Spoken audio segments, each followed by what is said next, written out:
기도하고 같이 말씀 받도록 하겠습니다. 하나님 감사합니다.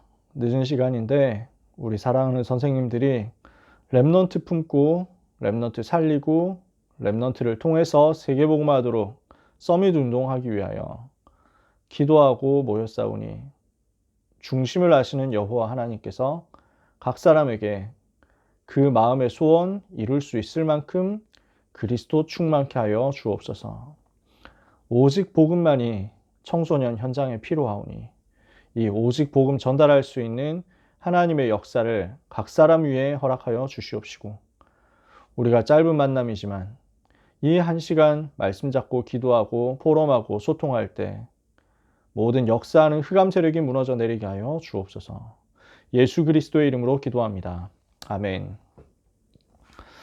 오늘 렘넌트가 전하는 현장 복음 메시지 45가 할 차례입니다. 말씀 순종할 때 사람을 두려워하지 마라 그랬습니다.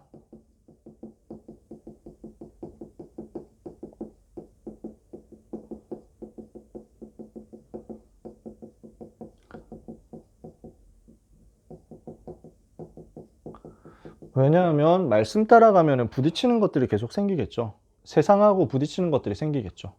현장에 부딪히는 것들이 생기겠죠. 영적 싸움을 하라는 것입니다. 그래서 마태복음 10장에 예수님이 제자들을 12제자들을 둘씩 현장으로 내보내시면서 메시지를 주셨거든요. 거기에 나온 메시지를 가지고 본문을 가지고 이야기를 합니다. 현장에서 복음운동하면 반드시 핍박 올 수 있다. 흔들리지 마라. 핍박 올 수 있다. 당연한 것이다. 속지 마라. 이 얘기를 하시는 거예요. 마귀는 지금도 사람을 통해서 복음 전파를 방해합니다. 마귀의 목표는요, 복음 전파를 막는 것입니다. 지금도 사단은 발악을 하고 있습니다. 자기 때가 얼마 남지 않은 줄 알고 있기 때문에 어떻게 해서든지 복음 전도, 이 복음 막고 복음을 변질시키고 이 전도를 방해하는 것이 목표란 말이에요. 이걸 두고 사람을 활용합니다. 왜 그렇습니까? 고린도후서 4장 4절 세상 신이니까요. 요한복음 14장 30절 세상 임금이니까요. 세상 신, 세상 임금인 마귀는 지금도 모든 수단 방법 동원해가지고 복음 전파를 방해하고 사람을 통해서 핍박해가지고 전도운동 막으려고 하고 있습니다. 그러나 이때 우리는 어떻게 해야 되느냐? 성령 인도를 받아야 되겠죠. 이 박해시대, 이 핍박시대 속에서도 성령 인도를 따라서 말씀 순종해야 되겠다.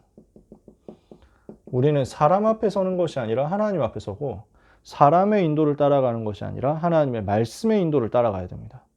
그래서 사람에게 순종하지 않고 우리는 말씀에 순종할 때 하나님은 여기에 전도운동의 역사를 일으키실 것입니다. 우리는 무엇을 선택해야 되느냐는 거죠. 마지막 때 우리는 많은 선택의 기로에 서게 될 것인데 어떤 선택을 해야 되겠습니까? 복음을 막으려고 하는 사단의 세력, 사단의 작전, 사단의 전략에 굴복하고 거기에 타협하고 변질되는 길을 택할 것이냐, 아니면 핍박을 감수하고서라도 이 오직 복음의 자리에 설 것이냐. 그래서 변질되고 타협하는 길에 설 것인지 오직을 지키는 길에 설 것인지 예수님은 미리 경고하셨죠. 마태복음 25장에 앞으로 교회 안에서 양도 있고 염소도 있을 것이다. 교회 안에 진짜도 있고 가짜도 있을 것이다. 속지 마라. 말씀하시는 것입니다. 우리 렘넌트에게 이것을 바르게 보고 선택할 수 있도록 말씀 순종하는 것을 반드시 전달해 줘야 되겠습니다. 왜 순종해야 됩니까? 하나님의 말씀에 순종해야 되는 이유가요, 인간에게 가장 좋은 것을 알고 계시는 분이 하나님이시거든요. 우리 하나님께서 가장 좋은 것을 주실 수 있는 분이시잖아요. 하나님이 나를 가장 사랑하시거든요. 나보다도 나를 더 사랑하시는 분이 우리 하나님이시죠. 우리가 우리 자신을 위하여 세우는 계획보다 가장 좋은 계획을 세우고 계신 분이 바로 하나님이시거든요. 그러니까 그 하나님의 말씀이 우리에게 나타난다.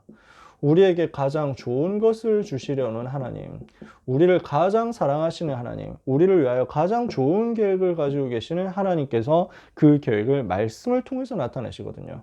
하나님은 하나님의 능력을 우리에게 나타내기를 원하시거든요. 이것이 드러나게 돼 있단 말이에요. 그래서 순종하는 것이 최고의 길입니다. 우리에게 있어서 최고의 선택지입니다. 다른 말로 해서 말씀 따라가는 게 제일 이익이란 말이죠. 저는 다락방 운동하면서 이것 깨달으니까 너무 속이 시원하더라고요. 말씀 따라가는 것이 제일 유익이니까요. 우리가 뭐 희생하고 손해보고 고생하고 이걸 스스로 원해서 택하는 게 아니라는 거예요. 내 주를 가까이 하게 하면 십자가 짐 같은 고생인데 그 고생 억지로 해가지고 겨우 천국 가는 게 아니라는 거예요. 우리가 복음 운동하고 전도 운동하는 것만큼 소중하고 재밌고 즐겁고 신나고 힘있고 유익되는 게 없다는 거예요. 우리에게 가장 유익이 되는 것은 말씀 따라가는 것이라는 거예요.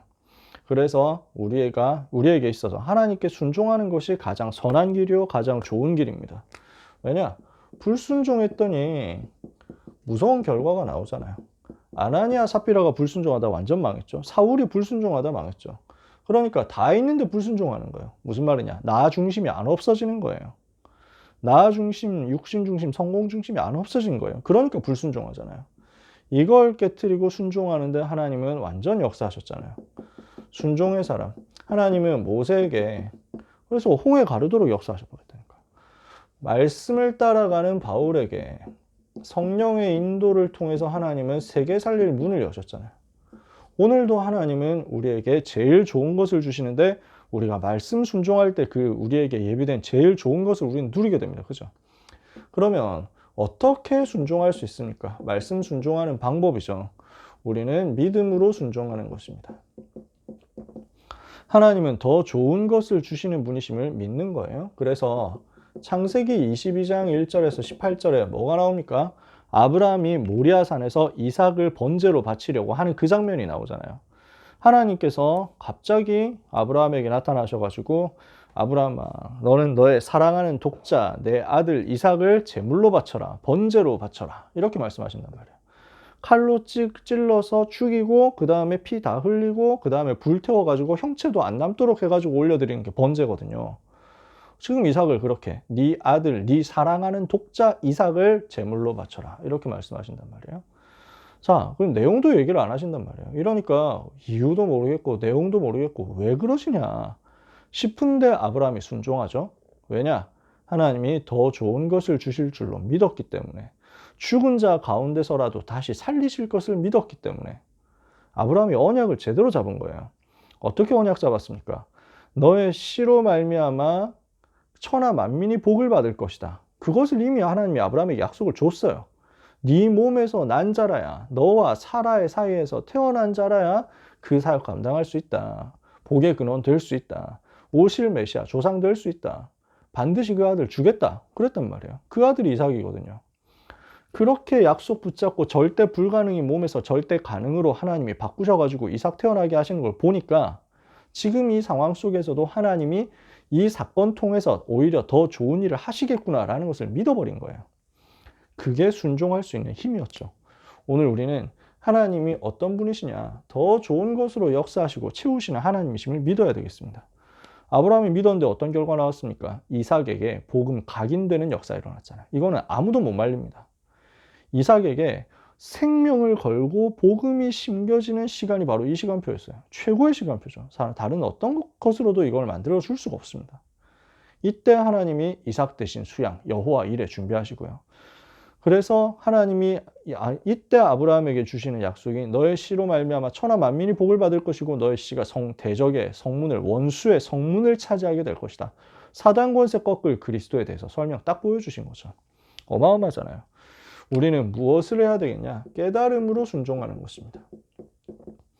말씀 붙잡고 기도하는데 하나님은 깨달음 주시거든요. 하나님은 더 큰 미래를 예비해 놓으셨다. 이것을 알고 순종하는 것입니다. 세 번째, 그래서 우리는 헌신으로 순종하는 거예요. 현재 나타나는 오늘의 손해 감수할 수 있다. 왜? 지금 내가 앞으로 이 순종을 통해서 앞으로 얻게 될 것이 얼마나 감사한 일인지, 얼마나 복된 일인지 알기 때문에. 그래서 노아가 받은 명령에서 순종했잖아요. 이것이 헌신이었거든요. 방주를 만드는 헌신이었어요. 여기에 하나님은 노아를 통해서 세계 살린 역사를 허락하셨죠. 아브라함이 어떻게 했습니까? 말씀을 따라간 것입니다. 이게 아브라함이 했던 순종이었고 이 순종의 내용이 헌신이었습니다. 하나님은 여기에 역사하셨단 말이에요. 창세기 12장 1절에서 3절에 말씀을 하셨는데 이 말씀 붙잡고 그 명령을 따라 갔고 갈 바를 알지 못하면서 갔고 그죠? 이게 우리가 할 일이에요. 자, 세 번째, 말씀을 전파할 때, 말씀 순종할 때 핍박이 일어날 수 있습니다. 왜 핍박이 일어납니까? 불순종의 사람들, 믿지 않는 관원들, 이방 종교 때문에 핍박이 일어날 수 있습니다. 당연히 핍박 온다는 거예요. 믿지 않는 가족들 때문에 핍박이 일어날 수 있습니다. 당연히 온다는 거예요. 한마디로 말해서 무슨 말이냐? 복음 막는 사단의 전략이죠.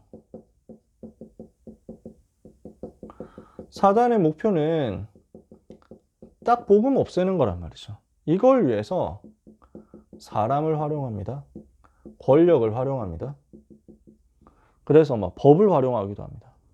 그 다음에 이방 종교 가지고 핍박하기도 합니다. 믿지 않는 가족들 때문에 핍박이 일어나기도 합니다. 여러 가지 요소들이 있습니다. 결국은 사단이 목표하는 게 이겁니다. 복음의 대를 끊어버리겠다는 거예요. 그래서 사단의 목표, 복음 단절시키는 거였거든요. 오실 메시아 못 오도록 막아버리겠다는 거예요. 근데 그거 막을 수 있습니까? 못 막았잖아요. 결국 그리스도 오셨잖아요. 그리스도의 구속 사역을 방해하는 거죠. 그리스도께서 그리스도의 사역을 하시는 것을 막으려고 발악했어요. 막을 수 있습니까? 못 막았어요. 저는 너무 재밌더라고요. 구약 성경에서 얘기를 다 했거든요. 예수님이 십자가에서 죽으시고 부활하실 것이다. 이거 얘기를 다 했어요. 그러면은 마귀 입장에서는 예수님이 죽으시도록 하면은 안 되는 입장이잖아요. 어떻게 보면. 마귀의 편에서 보면 예수님이 십자가에서 죽으시면 자기가 손해잖아요. 죽으시면 부활하실 거니까.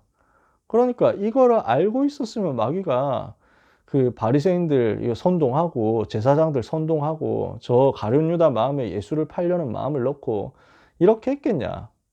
제가 봤을 때는 몰랐어요. 마귀가 몰랐습니다. 마귀가 모르고 예수님을 죽이면은 이 사역 못하겠지 생각했을 것 같아요. 마귀도 머리가 있잖아요. 똑똑한 놈이거든요. 아주 교활한 놈이거든요. 그러니까 마귀 입장에서는 예수님 십자가 사역, 예수님의 구원 사역, 구속 사역, 그리스도 사역 막아버리겠다. 못하게 만들겠다. 예수를 죽이면 끝내는 거 아니냐. 그럼 우리가 이길 수 있는 거 아니냐. 이렇게 생각했을 것 같아요. 그래서 가룟 유다 동원하고 저 대제사장, 서기관, 바리새인, 사두개인 싹 다 동원해가지고 방해하고 그래서 결국 죽이는데 성공했는데 죽인 그 예수님이 십자가에서 죽으시는 그 순간 다 이루었다 하시는 마귀가 그때 아차 하지 않았을까요? 그러고 나서 보니까 구약 성경에 예언된 게 싹 다 성취된 거예요. 그러니까 구약 성경에 예수님이 앞으로 오실 메시아는 이름이 예수고 그 다음에 몇 년쯤 태어나고 그 다음에 어떻게 살다가 어떻게 죽고 그때 누가 십자가에 그때 이제 누가 선동해가지고 배신할 거고 뭐 이런 얘기를 다 밝혀놓고 순서대로 다 해가지고 책으로 써놓을 수도 있는데 안 그랬어요. 예언을 흩어놨어요. 여기저기에 흩뿌려놨어. 마귀가 못 알아채도록. 이 복음 관심 없는 사람은 못 알아먹도록 다 숨겨놨어요. 이러니까 그리스도 오셨는데도 못 알아봤잖아요. 많은 사람들이. 그리스도께서 그 십자가 지시는 그 사건에 대해서 제자들도 제대로 못 알아들었다니까. 나중에 보니까 전부 구약성경 성취예요. 바울이 이걸 보니까 야 이게 비밀이구나 이랬을 것 같아요. 야, 이 복음이 영세전부터 감추어졌다. 이제 나타나신 바 된 비밀이구나. 어마어마하네. 마귀는 절대로 모르고 있다가 십자가에서 다 이루시고 다 끝내신 순간 자기가 망했구나라는 것을 비로소 깨닫는 거예요. 그럼 이제 죽으시면 부활하는 거 당연하지. 못 막잖아요. 구속사역 방해하려고 그렇게 발악했는데 실패했어요. 완전 실패했잖아요. 그럼 이제 마귀의 마지막 목표는 뭡니까? 전도 막는 겁니다.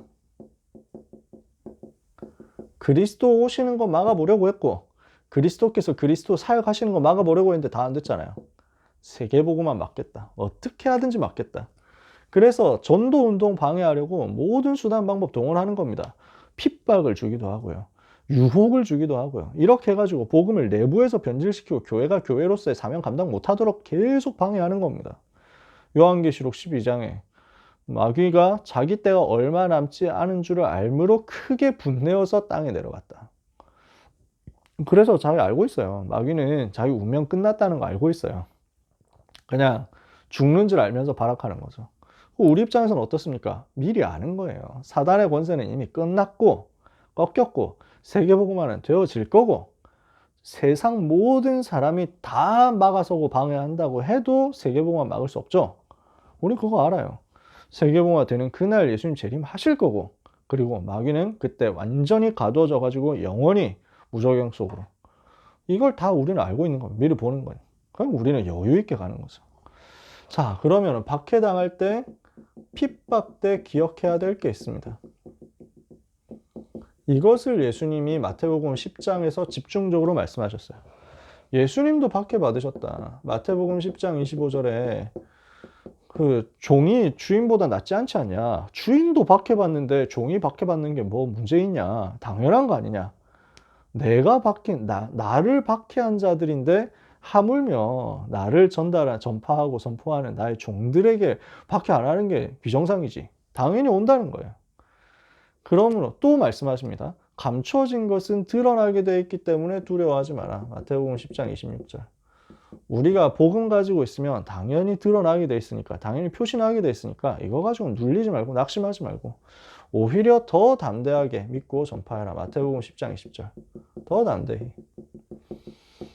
그러니까 주님이 핍박 받으셨기 때문에 우리도 당연히 핍박 받는 겁니다. 당연히 핍박 올 수 있습니다. 담대해라. 우리는 누구를 두려워해야 되느냐? 마태복음 10장 28절에 핍박자 두려워하는 것이 아니라 하나님을 두려워하는 겁니다.